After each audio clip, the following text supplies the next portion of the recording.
Hello guys, and welcome back to today's video. My name is Zig, the programming guy. In today's video guys, I want to show you how to turn off mic on a Poppo Live Party.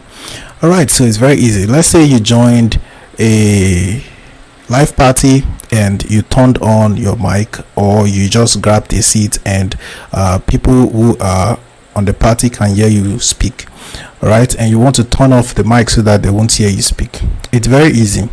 Alright, so first step you have to take is, of course, open your Poppo Live app, log into your account and look for a live party to join.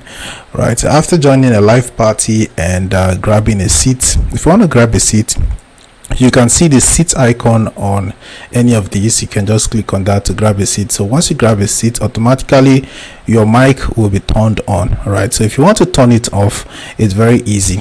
All you have to do is look at the bottom area of your screen.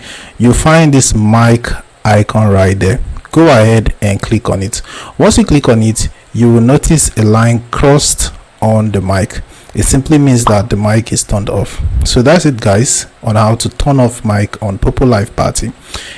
Hope this video was helpful. If it was, give this video a thumbs up and equally subscribe to get more helpful tips like this. Thanks for watching guys, and I'll see you in my next video.